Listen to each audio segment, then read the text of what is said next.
Ah, halo guys, kembali lagi bersama kita nih dari kreatif gitu. Cancel. Halo guys, assalamualaikum. Kembali lagi nih sama kita nih dari kreatif ya nggak? Yoi. Nah, nih buat teman-teman nih kan nih kita udah deep talk yang kedua nih ya. Gitu kan. Kemarin yang pertama Ya kemarin yang pertama temanya tentang keterpurukan dalam hidup. Nah yang sekarang tapi sebelum mulai subscribe dulu nih, subscribe. Terus jangan lupa lonceng sama follow IG kita. Yoi. Seperti biasa. biasa. Nah kali ini kita bakal bahas apa nih Bang Izami nih? Tentang apa ya? Menghakimi hidup orang lain. Berat. Kemarin tentang titik terendah dalam hidup, sekarang menghakimi hidup orang lain. Gitu. Karena gimana sih, kita sering banget gak sih nemuin orang kayak gitu? Gimana? Iya Ada yang sih. pernah nemuin gak?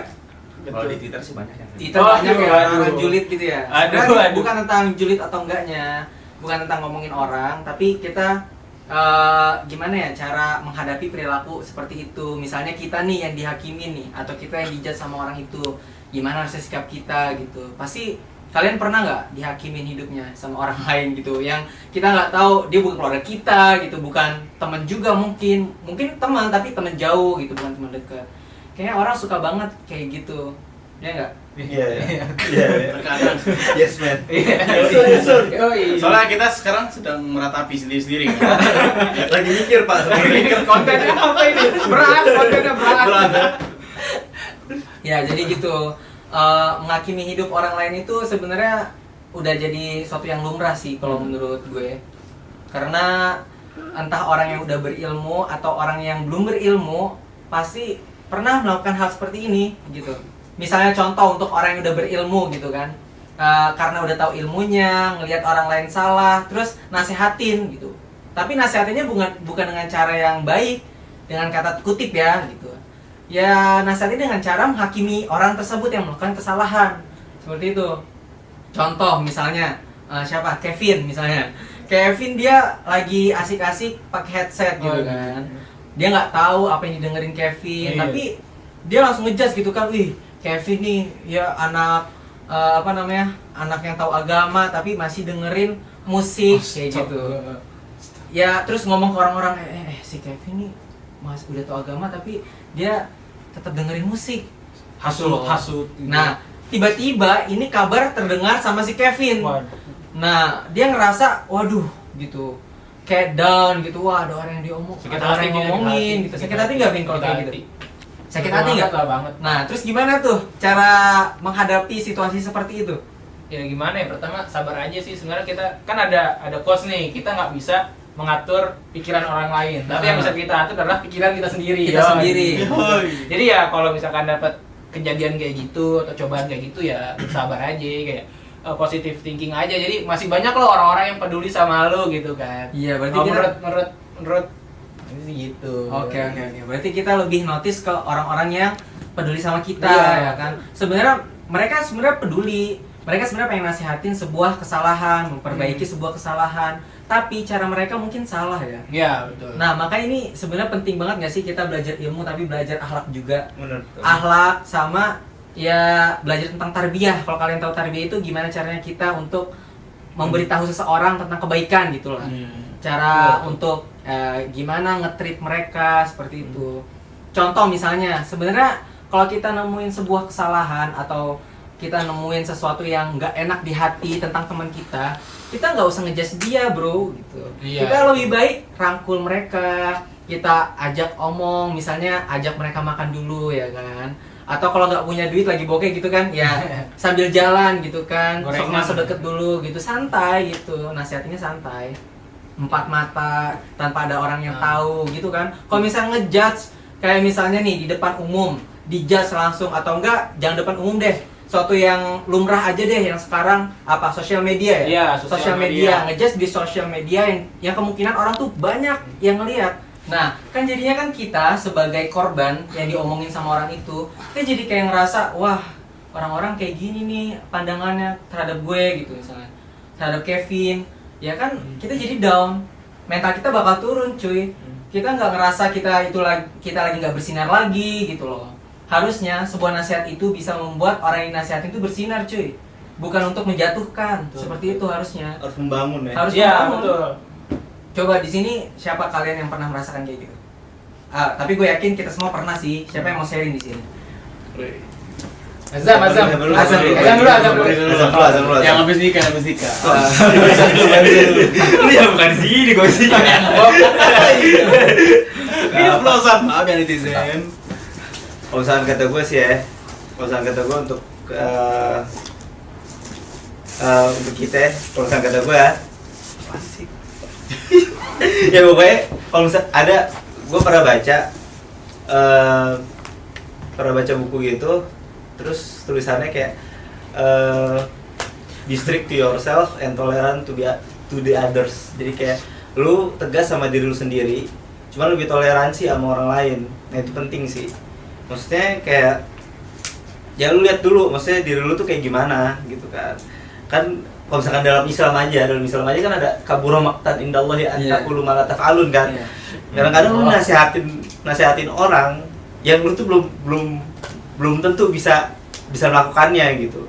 Dan lu juga belum tentu kayak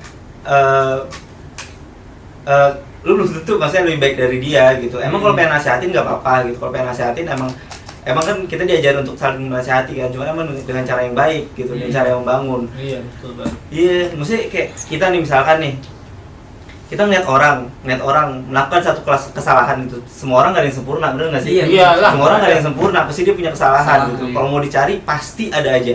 Cuman kalau kata gue, misalkan kesalahannya nggak begitu signifikan, ya udahlah gitu. Maksudnya nggak menyentuh sama ideologi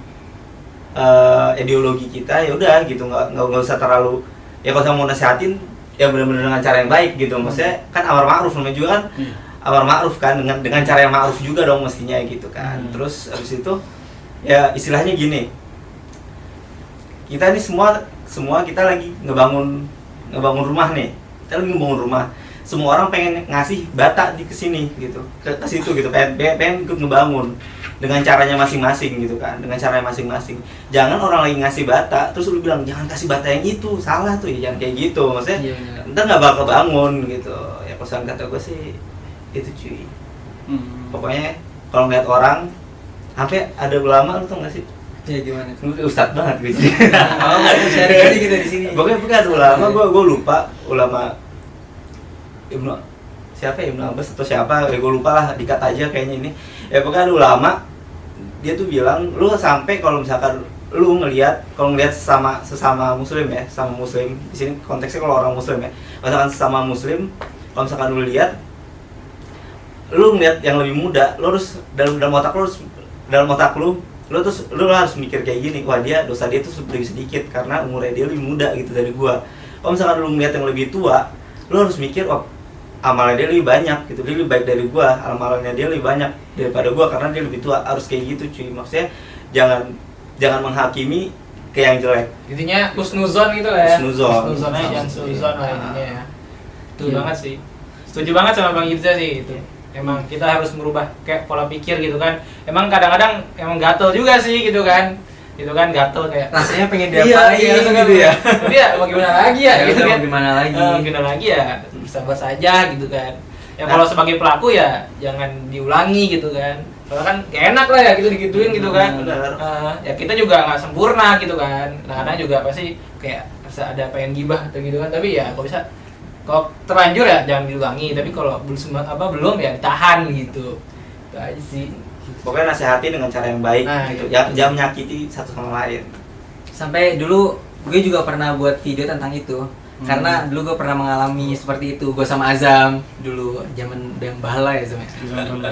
Jadi dulu ya kita dijudge, dihakimin. Ini kok kayak gini sih gitu. Sampai kita benar-benar kayak kita tuh diserang dari segala penjuru gitu ya nggak? Kayak kita ngerasa wah kita tuh down banget di situ. Down bukan karena bukan karena karya kita jelek gitu kan, bukan karena sesuatu yang kita hasilkan, tapi karena judge-nya mereka ke kita bikin kita down. Banyak banget yang ngejudge, lu kayak gini gitu. Kayak ibaratnya kita kayak dikucilkan lah seperti itu ya. Jadi kita merasa down gitu, kita tersandung di sana, kita jatuh. Sebenarnya kita waktu itu pernah bikin video tentang emas dan batu, yang isinya itu adalah tentang sebuah nasihat. Nasihat itu bisa menjadi batu untuk orang yang melakukan kesalahan gitu. Dia tersandung, akhirnya dari nasihat itu dia terjatuh, sakit gitu. Dan nasihat itu terkadang menjadi emas. Emas itu ketika yang dinasihatinya itu merasa diri dia itu berharga gitu. Nah, kita sebagai yang menasihati seorang yang melakukan kesalahan, itu harusnya kita bikin seperti itu, bikin seperti dimana orang yang melakukan kesalahan itu benar-benar merasa diri dia itu dihargain, bukan dijatuhkan, gitu. Dia merasa emas gitu kan, merasa berharga diri dia itu. Bilang ke dia, cuy lu sebenarnya jago loh bikin kayak gini gitu kan, lu bisa bikin lebih bagus, coba nanti bikin yang kayak gini, dengan kata-kata lemah lembut, dirangkul gitu, nggak dijatuhin bro.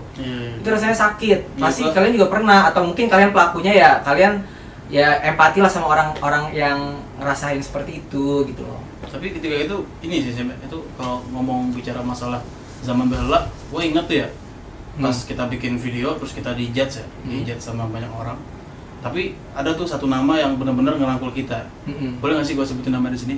Ya boleh, nggak apa-apa. Bang Adrombi ya, sampai sekarang pun kita masih akrab sama dia. Iya. Ketika itu bilang ke kita, ya udah lu kalian lanjutin aja, terus kesalahan kalian di sini, lanjutin aja karya kalian. Terus akhirnya ketika kita berkarya, ketika kita menuai suatu prestasi, yang mengejudge kita ini tiba-tiba hilang gitu. Gitu. Iya. Makanya gini Zam, gue tahu nih orang yang suka bukan julid sih ini, ngakimin orang lain gitu. Mereka muncul di saat sebuah kesalahan itu ada, gitu. Ketika sebuah penghargaan atau sebuah kesuksesan itu muncul, dia nggak ada di sana. Padahal yang harus kalian tahu guys, kita tuh nggak cuma untuk menasihatin orang doang tugasnya di sini, tapi untuk apa ya? Untuk membuat orang yang dapat penghargaan, yang sukses itu makin semangat. Misalnya kita dengan cara reward lah, dengan ucapan, barakallah gitu kan, selamat ya, sukses gitu-gitu. Itu ucapan kayak gitu tuh penting bro buat ngerangkul orang lain. Kita nggak bisa kita hidup di dunia ini cuman buat ngejudge orang sana sini kerjaan yang nggak bisa. Kita gimana caranya dapetin teman kalau misalnya kita hidup dengan cara ngejudge orang lain? Kayak gitu sebenarnya. Apalagi ya kalau misalnya gue risih banget sama yang namanya kayak orang yang udah paham sesuatu, tapi dia ngejudge orang itu yang belum paham dengan kalimat-kalimat yang misalnya, wah lu masuk neraka lu, wah lu nggak bener, lu nggak pantas temenin, kayak gitu loh, kayak gitu. Misalnya, wah bro lu benar-benar ahli surga banget kalau kayak gitu. Maksudnya kita di sini nggak tahu akhirnya. Sebenarnya manusia itu dilihat bukan dari kita berproses bro, tapi akhirnya kita suul khotimah atau husnul khotimah, kayak gitu. Mungkin aja yang orang yang lu judge, orang yang lu katain ini itulah gitu kan, orang yang lu hakimin dia ahli neraka lah, mungkin di akhirnya dia husnul khotimah. Dan lu belum tentu loh kalau misalnya lu proses lu bagus gitu kan, tapi di akhir lu ternyata lu melakukan sesuatu yang kita nggak tahu gitu kan. Takdir kita mana ada yang tahu, ya kan? Nggak tahu kita. Iya benar-benar. Gue pernah sih, gue ada cerita sih. Misalnya ada saudara gue nih baru sekitar 3 bulan yang lalu meninggal. Ceritanya ya sebenarnya tuh kalau lu lihat dia kayak orang biasa cuy, kayak ya udah lu lihat ya kayak orang yang nggak begitu ngerti ilmu lah gitu. Masih ngerokok. Gue bukan nyuruh maksudnya ngerokok itu baik ya, cuman ya dia kelihatannya masih ngerokok, masih pakai celana jeans, masih biasa. Cuman emang gue ngerasain gue nih beda umur sama dia jauh. Dia udah tua gitu, udah 60 tahunan. Gue masih muda, gue masih 20 tahunan. Tapi gue misalkan ngobrol sama dia pasti nyambung, dan semua orang yang ngobrol sama dia, saudara-saudara gue tuh pasti nyambung gitu. Nggak takut ngobrolnya. Kalau misalkan ada orang yang udah takut ngobrol sama lu, tandanya lu udah masalah tuh. Maksudnya kayak, oh berarti ini udah nyakitin gue. Gitu ya. Ini gue nggak takut. Dan waktu meninggal tuh Masya Allah sih. Waktu itu dia meninggal hari Jumat pagi. Dan singkat cerita dia meninggal hari Jumat pagi. Terus habis itu terakhir dia ngomong la ilaha illallah. Beneran gue sampai merinding sendiri. Iya, gue sampai merinding sendiri. Gila.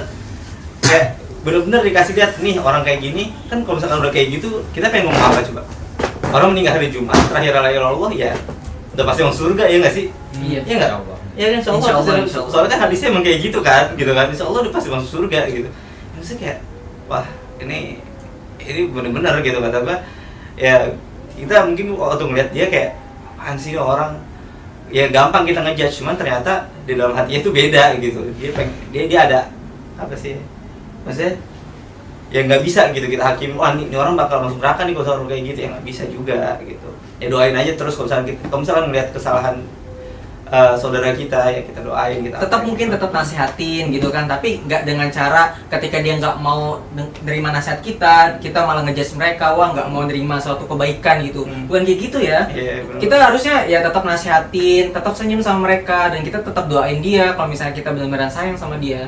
Karena emang kita tuh tugasnya kayak gitu. Iya benar. Rasulullah aja nggak bisa lo maksain siapa pamannya untuk mau agama Islam sampai akhir hayatnya, nggak bisa. Dengan paksa.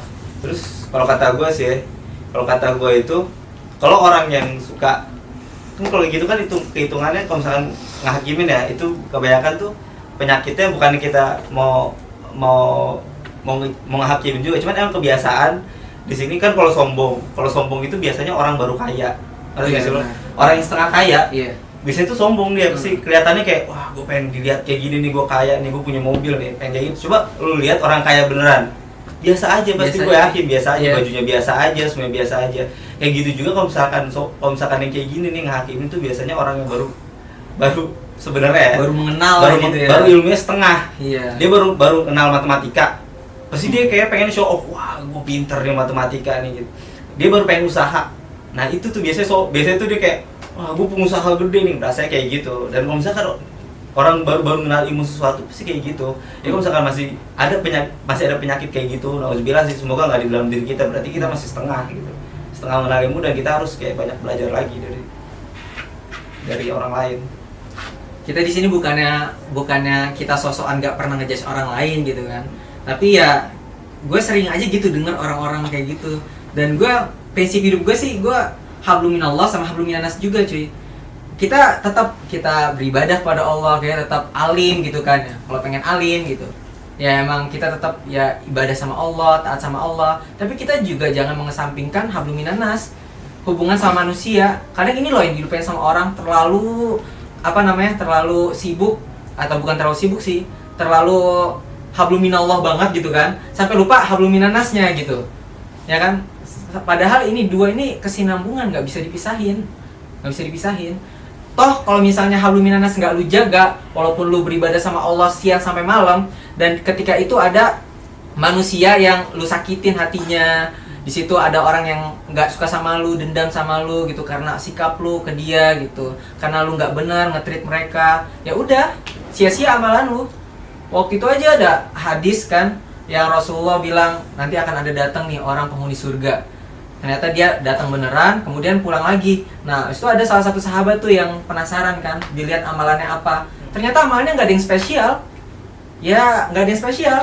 Makanya akhirnya ketika sahabat ini nyamar ke rumahnya dan tiba-tiba nggak ngeliat sesuatu yang spesial, udah nyerah. Akhirnya ditanya deh, ya dia jujur akhirnya, sebenarnya apaan sih yang ngebuat kamu itu, bisa masuk surga gitu kan? Ya sebagaimana Rasulullah katakan, katanya dia nggak punya amalan spesial bro. Dan seingat dia cuma ngelakuin rutinin sesuatu yang biasa dia rutinin sebelum tidur, yaitu dia memaafkan orang-orang yang menyakitinya ketika hari itu gitu sebelum tidurnya, kayak gitu aja. Berarti gila, keren banget bagi itu. korban dia gituin, lu semua harus memaafkan. Iya, sebenarnya. maafin, kita harus belapang dada sih. Kita di sini pernah nggak kita ngejudge orang? Pasti pernah nggak? Pasti pernah. Gue jujur, gue juga pernah. Lu gimana? Gimana Bi? Ngejudge orang lain ini kan masih ada hubungan ya sama nasihati orang lain ya. Iya. Ya saya pernah. Enggak sih, sebenarnya yang tadi gue maksud adalah ngejudge itu adalah menasihati dengan cara menghakimi orang itu misalnya ahli neraka atau orang ini buruk lah gimana gitu. Dalam artian ya saya pernah nasihati teman pas SMA ini dengan cara yang nggak baik. Jadi bisa dibilang amar ma'ruf bil munkar. Iya, jadi kita amar ma'ruf ini dengan cara yang tidak baik ya. Dan itu tergolong belum lama, masih sekitar 5 tahun yang lalu. Saya masih ingat sampai sekarang, dan sampai sekarang saya masih kadang-kadang kepikiran kalau saya bisa ngelakuin hal yang kayak gitu. Tumpahin aja sekarang di sini. Iya.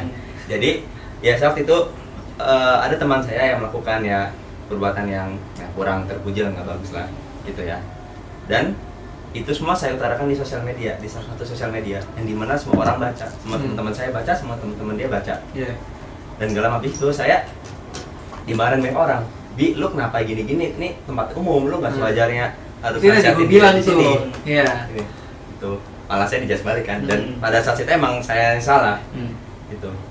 Dan Tapi selama hari-hari itu, seminggu 2 minggu setelah kejadian itu, saya masih ngerasa saya yang benar. Kenapa? Karena dia yang salah. Saya nasihatin kok malah ngebatok gitu. Yang batu gitu. Ya, batu ya gitu. Dan ya begitulah, saya masih ngerasa benar sendiri gitu. Dan saya nggak minta maaf ke dia. Jadi kita udah kayak apa? Kayak nggak ada hubungan apa-apa. Padahal itu teman sendiri di SMA. Teman kamar. Kamar enggak. Nah, Satu sekolah lah ya. satu sekolah. Dan Bukan aneh lah ya. gue pengen 70 tadi lain. Dan apa namanya? Tapi nggak beberapa lama, dalam waktu sebulan setelah kejadian itu ya kurang lebih. Ya qadarullah gimana nggak tahu ceritanya, saya dapat ya artikel gitu, bukan artikel di internet gitu. Yang kayaknya itu Allah kayak negur saya secara nggak langsung. Kayak nih coba kamu baca gitu. Di situ saya baca, Allah alam benar apa enggak kisahnya. Tapi diceritakan bahwa dulu ada ulama. Dia ini lagi jalan sama murid-muridnya. Lagi jalan sama murid-muridnya di jalan. Nah, di jalan itu dia ketemu orang-orang mabuk. Pemabuk semua. Nah, murid-muridnya di belakang itu ngira, nah ini syekh ini atau ulama kita ini pasti negur nih, amar ma'ruf. Tapi apa? Dilewatin gitu aja. Nggak ada amar ma'ruf sama sekali. Terus pas sudah lewat, udah agak jauh, murid-muridnya nanya, Syekh, kenapa antum nggak menegur pemabuk-pemabuk tadi? Bukankah mereka melakukan kemungkaran? Bukankah mereka itu pelanggar perintah Allah gitu? Nah, kata Syekhnya apa? Iya, betul. Tapi kita harus lihat kondisi mereka.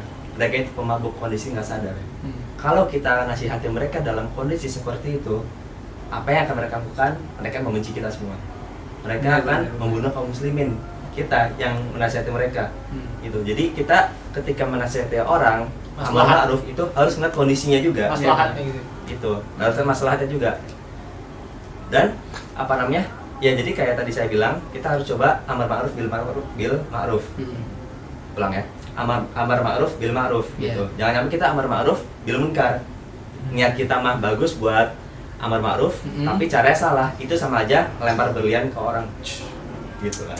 Berliannya bagus, mahal ya, tapi kalau caranya salah, dilempar ya sakitin orangnya terluka, sakit betul, gitu. betul. Jadi kita harus ngasih berlian dengan cara gini. Cara itu maksud gua. Aduh, Intinya jadi gimana nih intinya nih? Ya intinya itu jadi kita nggak boleh menjudge orang lain. Oke. Iya. Gue kontak cuy tadi sama Izami. Awkward banget. Nanti tiba-tiba ya, setelah kita nge-upload video ini, langsung banyak ngejudge kita gitu kan. Tapi ya semoga aja enggak, karena jangan guys. Iya, karena kebangetan banget gitu kan. Kita ngebahas tentang ngejudge, tapi orang ngejudge malah ngejudge kita gitu kan. Wah, kebangetan banget sih. Nggak dengerin berarti. Atau nggak masuk ke hatinya gitu kan. Semoga aja sih masuk ya. Semoga ini udah bisa kalian pahami juga. Kita sharing di sini tentang hal kayak gitulah. Ibaratnya kita tuh pengen menguapkan unek-unek kita gitu, unek-unek kita semua. Kita nggak bisa mengungkapkannya itu dengan nulis atau apa, karena ini emang bidang kita gitu kan. Kita bikin video akhirnya seperti ini di talk sesi 2 ya nggak? Pokoknya nggak, masih banyak deh nanti di talk sesi berikutnya. Kalau sampai pada punya tema, Komen. Kalau punya saran ya. Tema apa nih yang lagi Atau seru nih buat dibahas nih? Ya, atau mau curhat juga nggak apa-apa, silakan. Dan setiap komen bakal dibalas kok, ya nggak? Ya di video-video selanjutnya, bukan selanjutnya, sebelumnya itu bakal dibalas. Sama share nih ke teman-teman kalian gitu kan, yang membutuhkan video-video kayak ini gitu kan. Share aja, siapa tahu bermanfaat bagi teman-teman kalian. Oke guys, ya udah segini dulu sesi kita di talk sesi 2 ini. Semoga kalian bisa mengambil manfaatnya. Jangan lupa selalu follow IG dari Kreatif, karena di sana ada behind the scene-nya. Kita lagi buat gini kan, kita lagi belakang kamera tuh kayak gimana gitu kan. Sebenarnya kita relate sih. Kita mau kayak gimana pun di depan kamera juga sama, kita ya gini gitu kan. Kita kalau ngobrol ya gini gitu. Nggak ada yang dibuat pencitraan kok di sini. Santai. Oke, ya sekian dulu. Selamat malam. Selamat malam. Jangan lupa ditonton video selanjutnya, subscribe, like, dan komen. Komen. Oke guys. Waduh. Dadah semua. Dadah. Dadah.